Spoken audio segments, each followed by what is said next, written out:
Hi there, this video we're going to look at color grading, specifically this kind of like orange teal and washing out the blacks a bit. Color grading is just a generic term used to describe changing the colors of an image on purpose for an effect. It might be to change the mood, to imply a time or a place, like a lookup table or a LUT. We'll do a couple of versions. This one here starts like this, ends like this. We'll do a third one that's just a little harder. Let's do it now in Photoshop.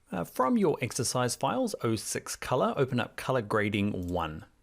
Now in a previous tutorial, I showed you the quick and dirty cheap trick to get the kind of blue yellow look, kind of a fashion look. And all it was is in your adjustments panel, click on curves, and then just go to your blue channel, drag the light colors down and the blacks up. You end up with this kind of close, but not 100% there to that kind of fashion look we're going for. We're looking for that orange and teal look. So I'm going to bin my curves and I'm going to show you, it's a longer process to get set up, but once you do have it set up, you can use it over and over again forever. Shout out to Web Flippy, who I learned this technique from, totally just stealing it. So most of the work is done in your adjustments panel. You can see I close swatches just for this one. Okay, double click the tab and it closes. Now what I want is the channel mixer. We're going to use a few of these ones in your adjustment panel that I bet you've never used before. So adjustments, channel mixer, hold up Dan, hold up right there. Okay, so I've come back from the future because I get to the end of this tutorial and there's a lot of clicking this and dragging this and lots of settings. And I said to you in the tutorial later on, you'll hear in a bit, that I should have written this down for you. So I've come back to stick it on screen for the entire tutorial so you don't have to like pause, go and type, pause. So here it is here. I'm just gonna kind of get the editor to add it to down here for the entire tutorial somewhere, so it's not so hard. All right, get back to it, Dan. And whatever it says for output channel, switch it to green. Basically, we want to flip green and blue over. So we want green to be 0 and blue to be 100. I just clicked in this first one and tabbed down.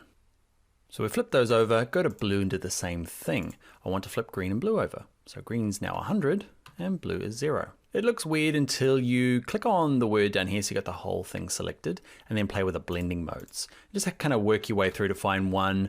You can kind of start to see, even with darken, it's got that kind of orange and teal glow to it already. It's probably a bit extreme. So I'm going to go through and just find one that works for you.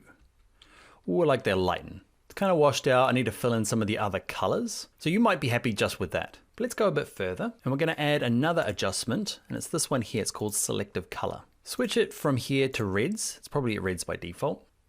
And lift the cyan up about midway and crank the yellows up pretty much all the way up. And to fill out those midtones, let's go to neutrals and we're going to mess with just cyan and black. So cyan, if we lower it down, it's going to bring a bit more reds into the midtones. So less cyan. This will depend on your image as well. So don't be afraid to kind of go more or less depending on what you're working with. I just kind of practice with this image and play around with the blacks as well. All right, that looks good for me. What I like about the orange and teal effect is that kind of old, remember my scanned photos from earlier on? That kind of washed out black, that Instagram effect look. Okay, because at the moment the blacks are too rich, I want this to feel old, like it might have been shot in the 80s. That's the effect anyway. So we're going to go to adjustments, go to levels, and the easiest way is this little slider down here that we don't use very much. That's just going to clip off and say, I don't want any really strong blacks. Okay, so turn the preview on and off, and depends if you want, you want to kind of lose those strong blacks. It's up to you. Same with the whites, you can drag those down a little bit as well. This, it's kind of like counterintuitive for photo retouching. We're trying to make the strong whites and strong blacks, but not for this effect, I feel.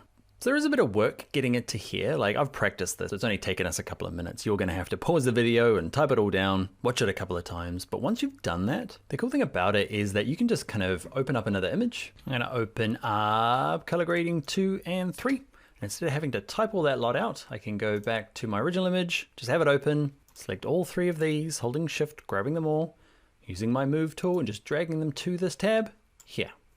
Cool, huh? Easy. So off, on, same thing, dragging to this last one and then let go. Now, the settings that I did for this first photograph work fine for it. The second one works pretty good too. This last one, not so much. It's kind of cool. So if you're looking to adjust it, the main culprit is this middle one here. This one gives you all of your adjustments, okay? It's called selective color.